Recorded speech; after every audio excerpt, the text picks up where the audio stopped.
പലതരം മാരക രോഗങ്ങളുണ്ടെങ്കിലും ക്യാൻസറിനെയാണ് എല്ലാവരും ഏറ്റവും ഭയക്കുന്നത്. രോഗത്തിനുപരി ചികിത്സയുടെ ഭാഗമായി ചെയ്യേണ്ടി വരുന്ന ഓപ്പറേഷനുകളെയും കീമോതെറാപ്പി, റേഡിയേഷൻ തുടങ്ങി വേദനകളും അസ്വസ്ഥതകളും ഉണ്ടാക്കുന്ന ചികിത്സാ രീതികളെയും ആണ് നാം ഭയക്കുന്നത്. മാത്രമല്ല, ഇന്ന് ലഭ്യമായ പല നൂതന മരുന്നുകളും ചികിത്സാ രീതികളും വളരെ ചെലവേറിയതും സാധാരണ ഹെൽത്ത് ഇൻഷുറൻസിൽ കവർ ചെയ്യാത്തതുമാകാം. അതിനാൽ ചികിത്സാ ചെലവും പല കുടുംബങ്ങളെയും കടബാധ്യതകളിൽ കൊണ്ടെത്തിക്കുന്നു. ചിലവേറിയ ചികിത്സകൾ എല്ലാം നൽകിയാലും ക്യാൻസർ വീണ്ടും വരാനും സാധ്യതയുണ്ട്. ശാരീരികവും മാനസികവും സാമ്പത്തികവുമായ പലതരം കഷ്ടപ്പാടുകൾക്ക് കാരണമായ ക്യാൻസറിനെ എങ്ങനെ നേരിടണം? ക്യാൻസർ ഒരു ജീവിതശൈലി രോഗമാണ്. പെട്ടെന്നുണ്ടാകുന്ന രോഗമല്ല. മുഴയോ വേദനയോ പോലുള്ള രോഗലക്ഷണങ്ങൾ കാണുന്നതിനും വളരെ മുമ്പേ തന്നെ ക്യാൻസർ സാധ്യത കണ്ടെത്താനും ജീവിതശൈലിയിലെ അപാകതകൾ പരിഹരിക്കുന്നതിലൂടെ ക്യാൻസറിൽ എത്തുന്നത് തടയാനും കീമോതെറാപ്പി, റേഡിയേഷൻ, സർജറി തുടങ്ങിയ അസ്വസ്ഥതകളും പാർശ്വഫലങ്ങളും കൂടുതലുള്ള ചികിത്സകളുടെ ആവശ്യകത കുറയ്ക്കാനും സാധിക്കും. മാത്രമല്ല, ഒരിക്കൽ ക്യാൻസർ വന്ന് ചികിത്സിച്ച് മാറിയവർ ജീവിതശൈലി ക്രമീകരണത്തിൽ ശ്രദ്ധിച്ചാൽ വീണ്ടും ക്യാൻസർ വരുന്നത് തടയാനും സഹായകമാകും. ക്യാൻസർ സാധ്യത കുറയ്ക്കാൻ എല്ലാവരും ശ്രമിക്കണം. അതിനായി എന്താണ് ശ്രദ്ധിക്കേണ്ടത്? ക്യാൻസർ സർവൈവേഴ്സ് ജീവിതശൈലിയിൽ എന്തെല്ലാം ക്രമീകരണങ്ങളാണ് വരുത്തേണ്ടത്? ക്യാൻസർ സംശയിച്ചാൽ എന്താണ് ചെയ്യേണ്ടത്? ഒരിക്കൽ ക്യാൻസർ ചികിത്സ എടുക്കേണ്ടി വന്നവർ വീണ്ടും ക്യാൻസർ വരാതിരിക്കാൻ എന്താണ് ശ്രദ്ധിക്കേണ്ടത്? ക്യാൻസർ തടയാൻ നമുക്ക് സാധിക്കണമെങ്കിൽ ആദ്യം ക്യാൻസർ എന്ന് പറഞ്ഞാൽ എന്താണെന്നുള്ളത് അറിയണം. ശരിക്കും നമ്മുടെ ബോഡിയുടെ ഏത് ഭാഗത്തിനെ വേണമെങ്കിലും ക്യാൻസർ ബാധിക്കാം. ലിവറിനെ ബാധിക്കാം, ബ്രെയിനിനെ ബാധിക്കാം, സ്കിന്നിനെ ബാധിക്കാം, നാക്കിനെ ബാധിക്കാം, അങ്ങനെ ഏത് അവയവത്തിനെ വേണേലും ബാധിക്കാവുന്നുള്ളൂ. അപ്പം ബേസിക്കലി ഈ ക്യാൻസറിൻ്റെ പ്രത്യേകത എന്ന് പറഞ്ഞു കഴിയുമ്പോൾ അതിൽ നമ്മളുടെ ബോഡിയെല്ലാം സെല്ല് വെച്ചാണല്ലോ ഉണ്ടാക്കിയിരിക്കുന്നത്. നമ്മളുടെ വീടിന് ഇഷ്ടിക പോലെ നമ്മുടെ ബോഡിയെ സംബന്ധിച്ചിടത്തോളം സെല്ലുകൾ വെച്ചാണ്, അത് കോശങ്ങൾ വെച്ചാണ് ഉണ്ടാക്കിയിരിക്കുന്നത്. അപ്പം നമ്മളുടെ ബോഡി ഇങ്ങനെ സ്റ്റാറ്റിക് ആയിട്ട് നിൽക്കുകയല്ല, എപ്പോഴും ചേഞ്ച് ചെയ്തുകൊണ്ടിരിക്കുകയാണ്. ഓരോ ദിവസവും കുറേ അധികം സെല്ലുകൾ ജനിക്കുന്നു, കുറേ അധികം സെല്ലുകൾ മരിക്കുന്നു. ഇപ്പം നമ്മളുടെ ലോകത്ത് തന്നെ ഓരോ ദിവസവും കുറേ മനുഷ്യർ ജനിക്കുന്നു, കുറേ കുഞ്ഞുങ്ങൾ ജനിക്കുന്നു, കുറേ മനുഷ്യർ മരിക്കുന്നു.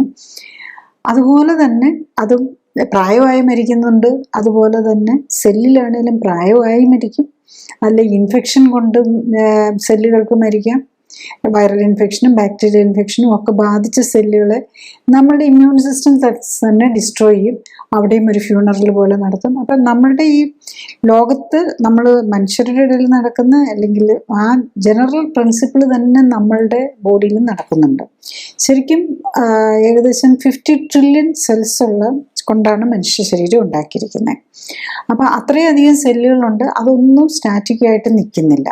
ഓരോ തരം സെല്ലുകൾക്കും ഇത്ര ദിവസത്തിനുള്ളിലായിരിക്കും ഡിവിഷൻ ടൈം വരുന്നത്. അതായത് നമ്മുടെ ഇമ്മ്യൂൺ സിസ്റ്റത്തിൻ്റെ സെല്ലുകളാണ് ഏറ്റവും ഫാസ്റ്റായിട്ട് ഡിവൈഡ് ചെയ്യുന്നത്. അവർ മിക്കവാറും പേര് ഒരു 3-4 മാക്സിമം ഒരാഴ്ച കൊണ്ട് അതിലെ ഈ മോർ ആക്റ്റീവായിട്ടുള്ള സെല്ലുകളെല്ലാം മാറി പുതിയത് വരണം.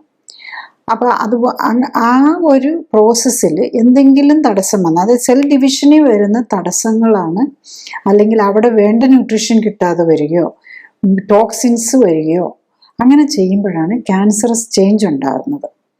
ഇപ്പം നമ്മളിത് ബയോളജിക്കൽ ഏജൻ്റ് ആണെങ്കിലും കെമിക്കൽ ഏജൻസ് ആണെങ്കിലും ഈവൻ മെഡിക്കേഷൻസ്, ചിലതരം മെഡിസിൻസ് ക്യാൻസർ സാധ്യത വർദ്ധിപ്പിക്കും. ഇപ്പം നമ്മൾ ഈ ക്യാൻസറിനെ കുറിച്ച് കൂടുതൽ പഠിച്ചു വന്നു കഴിഞ്ഞപ്പോൾ മനസ്സിലാകുന്നത് പല തരം ക്യാൻസറിനും കാരണം ചില വൈറൽ ഇൻഫെക്ഷനാണ്. ഇപ്പോൾ വൈറൽ ഇൻഫെക്ഷൻ വന്ന ഹെപ്പറ്റൈറ്റിസ് സിയും ബിയും ഒക്കെ നമ്മളുടെ ലിവർ ക്യാൻസർ ഉണ്ടാക്കാം. അതുപോലെ നമുക്കറിയാം ലേഡീസിന് വരുന്ന സർവൈക്കൽ ക്യാൻസർ, അത് നമ്മൾ അതായത് ഗർഭാശയ മുഖത്തിനുണ്ടാകുന്ന ക്യാൻസർ, അത് പാപ്പിലോമ, നമ്മളൊരു വാട്ടെന്ന് പറയുമല്ലോ, ആ വൈറസ് കൊണ്ട് വരുന്നതാണ്.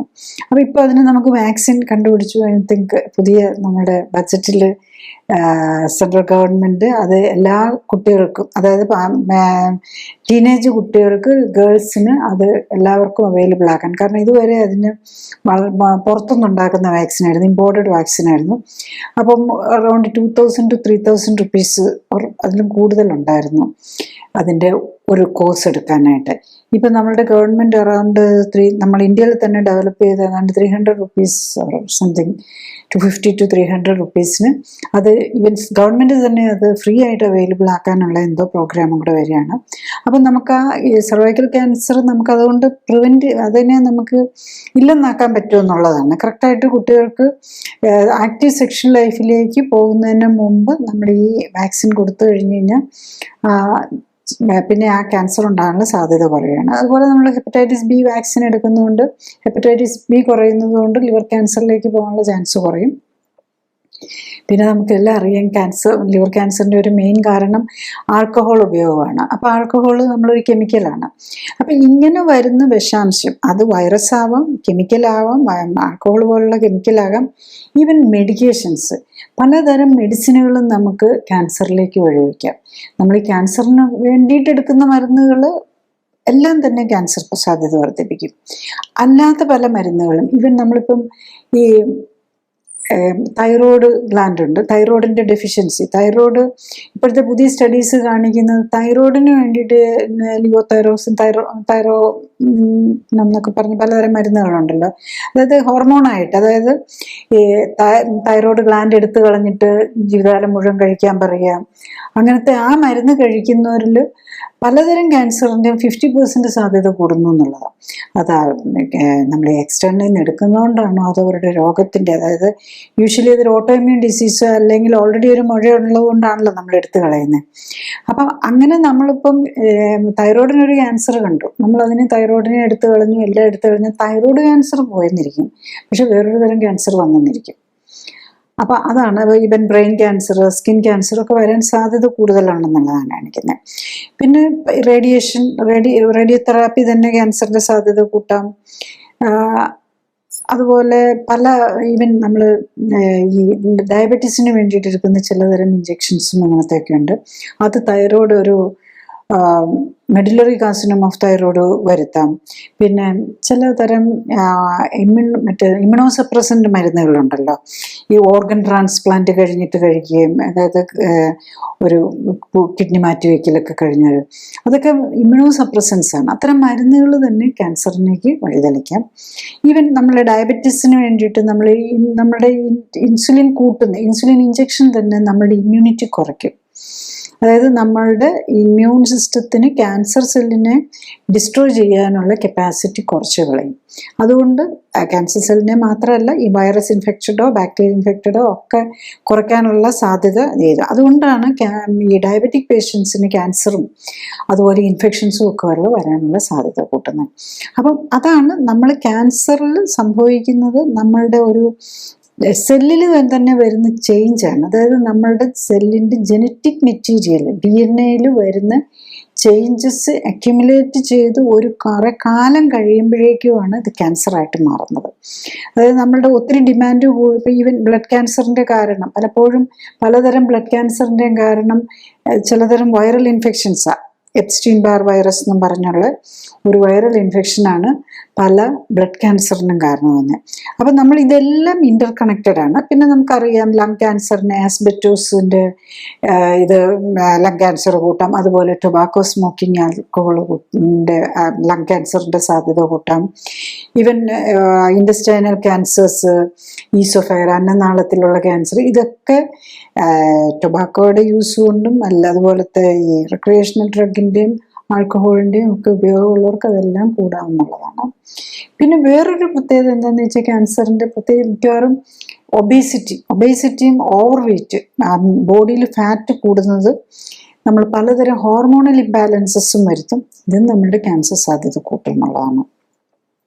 അപ്പോൾ അത് ഈ ഹോർമോണുമായിട്ട് റിലേറ്റഡ് ഞാൻ നേരത്തെ പറഞ്ഞുള്ള തൈറോയ്ഡ് സപ്ലിമെൻറ്റ്സ് എടുക്കുന്നവർ, അതുപോലെ ഇൻസുലിൻ ഇഞ്ചെക്ഷൻ സപ്ലിമെൻ്റ് എടുക്കുന്നവർ, അതുപോലെ തന്നെ നമ്മളുടെ ജെനിറ്റൽ ഓർഗൻസ്, ഇപ്പോൾ ലേഡീസിനാണെങ്കിൽ ബ്രസ്റ്റ് ക്യാൻസർ, എൻഡോമെട്രിയൽ ക്യാൻസർ, ഇതുമായിട്ട് റിലേറ്റഡ് ആയിട്ടുള്ള ക്യാൻസർ കൂടാനുള്ള സാധ്യത ഈ ഹോർമോൺ ട്രീറ്റ്മെൻറ്റ്, പ്രത്യേകിച്ച് ഈ ഹോർമോൺ റീപ്ലേസ്മെൻറ്റ്, ഈസ്ട്രജൻ, പ്രൊജസ്ട്രോൺ ഇങ്ങനത്തെ ഇതെടുക്കുന്നവർക്കും വരാം. അത് ഒരു കാലത്ത് നമ്മൾ ഈ പോസ്റ്റ് മെനപ്പോസൽ സിംറ്റംസ് കുറയ്ക്കാൻ, അതായത് മെനപ്പോസ് കഴിഞ്ഞവരൊക്കെ ഈസ്ട്രജൻ യങ്നെസ് ഒക്കെ കീപ്പ് ചെയ്യാനൊക്കെ ഈസ്ട്രജൻ എടുക്കുമായിരുന്നു. അപ്പോൾ അങ്ങനെയുള്ളവർക്ക് ബ്രസ്റ്റ് ക്യാൻസറിൻ്റെ സാധ്യത കൂടുന്നു എന്ന് കണ്ടു കഴിഞ്ഞപ്പോഴാണ് പിന്നെ നമ്മളതൊക്കെ കുറച്ചുകൊണ്ട് വന്ന് മിനിമൈസ് ചെയ്യാൻ. ഒരു കാലത്ത് heavy high dose of oestrogen എടുക്കുമായിരുന്നു. അത് ക്യാൻസറിൻ്റെ സാധ്യത, ബ്രസ്റ്റ് ക്യാൻസറിൻ്റെയൊക്കെ സാധ്യത വർദ്ധിക്കുന്നുണ്ടായിരുന്നു. പിന്നെ അതുപോലെ ആണുങ്ങളിൽ വരുന്ന പ്രോസ്റ്റേറ്റ് ക്യാൻസറിൻ്റെ, ഇപ്പോൾ ഈ പ്രോസ്റ്റേറ്റ് വീക്കത്തിന് വേണ്ടിയിട്ട് എടുക്കുന്ന ചിലതരം മരുന്നുകൾ, അത് ഒരു ആൻറ്റി ടെസ്റ്റോസ്റ്ററോൺ പോലെയുള്ള മരുന്നുകളൊക്കെ ഉണ്ട്. ആ മരുന്ന് പ്രോസ്റ്റേറ്റിൻ്റെ, മറ്റേത് പ്രോസ്റ്റേറ്റ് വീക്കോ, അതൊരു ബിനൈൻ ട്യൂമറാണ്. അത് ചിലപ്പം പ്രോസ്റ്റേറ്റിൻ്റെ ക്യാൻസറിൻ്റെ സാധ്യത കൂട്ടുമെന്നും അങ്ങനെ ഇതെല്ലാം കണക്ട് ചെയ്താണ്. ഇമ്മ്യൂൺ സിസ്റ്റവും ഹോർമോൺസും എല്ലാം കൂടെ കണക്ട് ചെയ്തതാണ്. അത് തന്നെയാണ് ഇമ്മ്യൂൺ സിസ്റ്റത്തിൻ്റെ ഒരു ഡെഫിഷ്യൻസി, അല്ലെ ഹോർമോണൽ ഇംബാലൻസ്, അല്ലെ ഇമ്മ്യൂണോളജിക്കൽ ഇംബാലൻസ് വരുമ്പോഴാണ് നമ്മൾ ക്യാൻസറിലേക്ക് പോകുന്നത്. അപ്പം അതാണ് നമ്മൾ ബേസിക്കലി മനസ്സിലാക്കേണ്ട ഒരു കാര്യം. അപ്പം ഇതെല്ലാം ഈ ക്യാൻസർ എന്ന് പറയുന്നത് നമ്മളിപ്പം ജീവിതശൈലി രോഗത്തിലാണ് ഇത് പെടുന്നത്. അപ്പം അതിൽ ഈ ക്യാൻസറിൻ്റെ സെല്ലിൽ വരുന്ന പ്രത്യേകത എന്താണെന്ന് വെച്ചാൽ, ഈ സെല്ലിന് കൺട്രോൾ ചെയ്യാനുള്ള കപ്പാസിറ്റി അങ്ങ് കൂടിപ്പോവുകയാണ്. അതിനകത്ത് സെല്ലുകൾ ഇങ്ങനെ പുതിയതായിട്ട് ഉണ്ടായിക്കൊണ്ടിരിക്കുകയാണ്. അത് ആ ഡിവിഷൻ്റെ ഒരു കൺട്രോൾ പോയി ഈ ഇൻഫെക്ഷനോ ടോക്സിനോ കാരണം ഇങ്ങനെ ഡിസ്റ്റർബ്ഡായ ആ സെല്ലുകൾ അത് ഫാസ്റ്റ് ഡിവൈഡ് ചെയ്യാൻ തുടങ്ങുന്നു. അപ്പോൾ അവർ തന്നെ ബാക്കി കാര്യങ്ങൾ, അവരുടെ എല്ലാ നമ്മൾ കഴിക്കുന്ന ഭക്ഷണവും നമ്മളുടെ റിസോഴ്സസ്, വൈറ്റമിൻസും മിനറൽസും എല്ലാം ഇവർ വളരാനായിട്ട് യൂസ് ചെയ്യുന്നു. ശരിക്കും പറഞ്ഞാൽ ഒരു ഹൈജാക്ക് ചെയ്യുന്നത് പോലെ നമ്മുടെ ബോഡിയെ തന്നെ ഹൈജാക്ക് ചെയ്ത് ക്യാൻസറാക്കി അങ്ങ് മാറ്റുകയാണ് ചെയ്യുന്നത്. അപ്പോൾ അതിനെ ഫൈറ്റ് ചെയ്യുന്നത് നമ്മുടെ ഇമ്മ്യൂൺ സിസ്റ്റമാണ്. അപ്പോൾ ഈ ബയോകെമിസ്ട്രിയിൽ, അതായത് ഈ സെല്ലുലാർ മെറ്റബോളിസത്തിൽ തന്നെ അതിൻ്റെ ചേഞ്ച് വരികയാണ് ചെയ്യുന്നത്. അപ്പം ഇതിലൊന്ന് വരുന്ന ചേഞ്ച് എന്താണെന്ന് ചോദിച്ചു കഴിഞ്ഞാൽ, ഈ സെല്ലുകൾക്ക് എനർജി പ്രൊഡക്ഷന് വേണ്ടിയിട്ട്, ശരിക്കും പറഞ്ഞു കഴിഞ്ഞാൽ ഈ സാധാരണ സെല്ലുകൾക്ക്, നമ്മളുടെ ക്യാൻസർ സെൽ, നമ്മളുടെ സാധാ സെല്ലുകൾക്ക് ഗ്ലൂക്കോസും ഉപയോഗിക്കാൻ പറ്റും, അതുപോലെ തന്നെ ഫാറ്റും നമുക്ക് എനർജിക്ക് ഉപയോഗിക്കാൻ പറ്റും. അപ്പം ഈ സെല്ലുകൾക്ക് ജനറലി ഗ്ലൂക്കോസ് മാത്രമേ ഉപയോഗിക്കാൻ പറ്റുള്ളൂ. പിന്നെ അമിനോ ആസിഡ്സ് പോലെ, അതായത് പ്രോട്ടീൻ ഉപയോഗിച്ച് ഇവർക്ക് വളരാൻ പറ്റും, പക്ഷെ ജനറലി ഇവർ ഗ്ലൂക്കോസ് ഉപയോഗിച്ചാണ് ഇവർ വളരുന്നത്. അതാണ് ഇവരും സാധാരണ നമ്മുടെ സെല്ലും തമ്മിലുള്ള വ്യത്യാസം. അതുകൊണ്ട് തന്നെ ഇവരുടെ ഈ പ്രത്യേകതകൾ മനസ്സിലാക്കി കഴിഞ്ഞാൽ, ഈ ക്യാൻസർ സെല്ലിൻ്റെ പ്രത്യേകതകൾ മനസ്സിലാക്കിയാലേ നമുക്ക് ക്യാൻസറിനെ തടയാൻ പറ്റുള്ളൂ.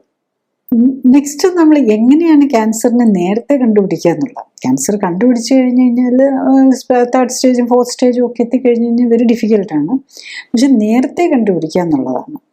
അപ്പം നേരത്തെ കണ്ടുപിടിക്കാൻ ശരിക്കും പറഞ്ഞു കഴിഞ്ഞാൽ എന്താ ചെയ്യുക, നമുക്കൊരു മുഴയൊക്കെ എത്തിക്കഴിഞ്ഞ് കഴിയുമ്പോഴേക്കും, ഇപ്പോൾ സ്കാനിലൊരു മുഴയൊക്കെ ആയി കഴിഞ്ഞ് കഴിഞ്ഞാൽ നമുക്ക് ക്യാൻസർ കൂടുതൽ ഇതിലേക്ക് എത്തിയിട്ടുണ്ടാകും. ഒരുപക്ഷെ നമ്മൾ മെഡിസിൻ കൊണ്ടോ അല്ലെ നമ്മുടെ ഇമ്മ്യൂൺ സിസ്റ്റത്തിനെ കൊണ്ടോ പിന്നെ അതിനെ കൺട്രോൾ ചെയ്ത് അതിനെ ഹോൾഡ് ചെയ്യാൻ പറ്റാതെ വന്നിരിക്കും. അപ്പം നമ്മൾ ആ ക്യാൻസർ നിലയിൽ എത്തുന്നതിൻ്റെ തുടക്കത്തിൽ ആ സ്റ്റേജിൽ തന്നെ കണ്ടുപിടിക്കാൻ പറ്റണം. അപ്പോൾ ഏറ്റവും ആദ്യം എന്താ സംഭവിക്കുന്നത്, ഈ ഇൻഫ്ലമേഷൻ, ഇതൊരു ലൈഫ് സ്റ്റൈൽ ഡിസീസ് എന്ന് പറയുമ്പോൾ ഇൻഫ്ലമേറ്ററി രോഗമാണ്. അപ്പോൾ ഇൻഫ്ലമേഷനാണ് ആദ്യം കൂടുന്നത്. അപ്പോൾ അതിൻ്റെ ലക്ഷണങ്ങളാണ് നമ്മൾ ആദ്യം മനസ്സിലാക്കേണ്ടത്. ക്ഷീണം, പിന്നെ ചിലപ്പോൾ ക്യാൻസറിന് വലിയ ഹൈഗ്രേഡ് ഫീവർ സാധാരണ ഇൻഫെക്ഷനിലേക്ക് പോയാൽ, അതായത് ഇമ്മ്യൂൺ സിസ്റ്റമൊക്കെ തെറ്റി ബ്ലഡ് ക്യാൻസർ പോലെയുള്ളത് വരുമ്പം നമ്മളുടെ ഇമ്മ്യൂണിറ്റി പോകുന്നതുകൊണ്ട് ഇൻഫെക്ഷൻ വന്നിട്ട് ചിലപ്പോൾ ഫീവർ, അതുപോലെ ചിലപ്പോൾ ചൊറിച്ചിൽ, തടിപ്പ്, മുഴ പോലെ ഇങ്ങനെയൊക്കെയുള്ള സിംറ്റംസ് ആയിരിക്കും കാണുന്നത്. പിന്നെ നമ്മളൊരു സിംറ്റം തോന്നി, ഇപ്പം എന്തെങ്കിലും ഒരു ക്ഷീണം തോന്നി, നമുക്ക് ക്യാൻസറൊക്കെ ആണോ നമ്മൾ എങ്ങനെ അറിയുന്നത്? ബ്ലഡ് ടെസ്റ്റ് ചെയ്യുക എന്നുള്ളതാണ്. അപ്പം ബ്ലഡ് ക്യാൻസറിനാണെങ്കിൽ ബ്ലഡിൻ്റെ കൗണ്ട്, WBC കൗണ്ടിൽ വരുന്ന വ്യത്യാസം കാണുമ്പോഴാണ് നമ്മൾ അറിയുന്നത്. അതിൻ്റെ ഒരു അബ്നോർമൽ സെൽസ് കാണാൻ തുടങ്ങും ബ്ലഡിൽ നോക്കുമ്പം. പിന്നെ മറ്റുള്ള ക്യാൻസറുകൾക്കാണെന്നുണ്ടെങ്കിൽ അതിനകത്ത് ഇൻഫ്ലമേറ്ററി മാർക്കേഴ്സ് കൂടും. ഇൻഫ്ലമേറ്ററി മാർക്കേഴ്സ് എന്ന് പറഞ്ഞു കഴിഞ്ഞാൽ അത് പല കാരണങ്ങൾ കൊണ്ടും കൂടാം. അത് ക്യാൻസറിന് മാത്രമുള്ളതാവണമെന്നില്ല. ക്രോണിക് ഇൻഫെക്ഷൻ നിന്ന് കഴിഞ്ഞാൽ ഇൻഫ്ലമേറ്ററി മാർക്കേഴ്സ് കൂടുതലായിരിക്കും. ESR പല ക്യാൻസറിനും കാരണം തന്നെ ക്രോണിക് ഇൻഫെക്ഷൻ ആണല്ലോ. നേരത്തെ പറഞ്ഞതുപോലെ hepatitis B, hepatitis C, Epstein Barr virus, ഇത്തരം ഈവൻ ലേഡീസിൽ ക്രോണിക് വെജനൈറ്റിസ് അല്ലെങ്കിൽ പാപ്പിലോമ വൈറസ് ഇൻഫെക്ഷൻ, ഇതൊക്കെ വരുമ്പോൾ നമ്മുടെ ഇൻഫ്ലമേഷൻ ലെവൽ, അതായത് ഇൻഫ്ലമേറ്ററി നമ്മൾ ബ്ലഡിൽ നോക്കുന്നത് ഒന്ന് ESR, 2 CRP, പിന്നെ HSCRP, ഈ കാര്യങ്ങളിലൊക്കെ വരുന്ന, പിന്നെ ബ്ലഡ് കൗണ്ട്, WBC കൗണ്ട്, ഇതൊക്കെ കൂടിയാൽ അതിൻ്റെ അർത്ഥം നമുക്ക് ക്യാൻസറിലേക്ക് പോകാനുള്ള സാധ്യത, ഇൻഫെക്ഷൻ അല്ലെങ്കിൽ ക്യാൻസറിലേക്ക് ഉണ്ട്. അവിടെ ഒരു ക്രോണിക് ഇൻഫ്ലമേഷൻ നിൽക്കുന്നുണ്ട്. അത് ഇൻഫെക്ഷനായിട്ട് മാറാം, ഇൻഫ്ലമേഷനായിട്ട് മാറാം, അല്ലെങ്കിൽ നമ്മുടെ ഹാർട്ടിൻ്റെ രക്തക്കുഴലുകൾക്കുള്ള ഇൻഫ്ലമേഷൻ, HSCRP ഒക്കെ കൂടിയാൽ രക്തക്കുഴലുകൾ എന്തോ ഒരു രോഗം വരുന്നു. അത് ഏതാണെന്ന് സ്പെസിഫൈ ചെയ്യാൻ ഇൻഫ്ലമേറ്ററി മാർക്കേഴ്സ് വെച്ച് നമുക്ക് പറ്റില്ല. പിന്നെ സ്പെസിഫിക്കലി അറിയുന്നതാണ് ട്യൂമർ മാർക്കേഴ്സ്. ഏറ്റവും ഏർലി ആയിട്ട് നമുക്ക് കണ്ടുപിടിക്കാൻ പറ്റുന്ന ട്യൂമർ മാർക്കേഴ്സാണ്. അപ്പോൾ നമുക്കിപ്പോൾ ഏറ്റവും കോമൺ ആയിട്ടുള്ള ചില ക്യാൻസേഴ്സിനൊക്കെ നമുക്ക് ട്യൂമർ മാർക്കേഴ്സ് അവൈലബിൾ ആണ്. പ്രത്യേകിച്ച് ആണുങ്ങളിലാണ് PSA, പ്രോസ്റ്റേറ്റ് സ്പെസിഫിക് ആൻറ്റിജൻ, ലേഡീസിലാണെങ്കിൽ CA-125, അത് ഓവേറിയൻ ക്യാൻസറിൻ്റെ മാർക്കറാണ്. പിന്നെ CEA, alpha fetoprotein, many even Cyfra, അത് ലങ് ക്യാൻസറിന് വേണ്ടിയിട്ടുണ്ട്, പിന്നെ ബ്രസ്റ്റ് ക്യാൻസറിന് വേണ്ടിയിട്ടുണ്ട്. അങ്ങനെ പല ക്യാൻസറിനും ഓരോരോ ട്യൂമർ മാർക്കേഴ്സ് ഉണ്ട്. അപ്പം ഇതൊക്കെ നമ്മളൊരു ക്യാൻസർ ഇപ്പം ബയോപ്സി വെച്ചിട്ടോ അല്ലെങ്കിൽ ഒരു സ്കാൻ വെച്ചോ ബയോപ്സിയിലോ ഒക്കെ കണ്ടുപിടിക്കാൻ പറ്റുന്നതിലും വളരെ ഫ്യൂ സെല്ലിന് ചേഞ്ച് വരുമ്പോൾ തന്നെ ഈ ട്യൂമർ മാർക്കേഴ്സ് കൂടി വന്നിരിക്കും. അപ്പം നമുക്ക് ഏറ്റവും നേരത്തെ കണ്ടുപിടിക്കാൻ നമ്മൾ ഇടയ്ക്ക് നമ്മൾ കൊളസ്ട്രോളും ഒക്കെ ചെക്ക് ചെയ്യുന്നത് പോലെ നമുക്ക് ഇത്തരം ട്യൂമർ മാർക്കേഴ്സ് ചെക്ക് ചെയ്യുക എന്നുള്ളതാണ് നമ്മളൊന്ന് ചെയ്യേണ്ടത്. നെക്സ്റ്റ് വരുന്നതാണ്, പിന്നെ ഒരു മുഴയൊക്കെ എത്തിക്കഴിയുമ്പോഴാണ് നമ്മൾ ബയോപ്സിയൊക്കെ ചെയ്യുന്നത്. പിന്നെ ഉള്ളിലെ മുഴകളോ അല്ലെങ്കിൽ സ്പ്രെഡൊക്കെ വന്നിട്ടുണ്ടോ എന്നൊക്കെ, ഉള്ളിൽ മുഴ, ഇപ്പം ലങ്സിലൊരു മുഴയുണ്ടെങ്കിൽ അല്ലെങ്കിൽ ലിവറിലൊരു മുഴയുണ്ടെങ്കിൽ നമുക്ക് അറിയാൻ പറ്റില്ല. ബ്രസ്റ്റോ അല്ലെ സ്കിന്നോ ഒക്കെ മുഴ വന്നു കഴിഞ്ഞ് കഴിഞ്ഞാൽ നമുക്ക് മുഴ കാണുമ്പം അത് ബയോപ്സിയൊക്കെ എടുക്കാം. മറ്റത് നമ്മൾ CT സ്കാൻ ചെയ്യണം. അതിലേറ്റവും CT സ്കാന്, പിന്നെ MRI ആണുള്ളത്.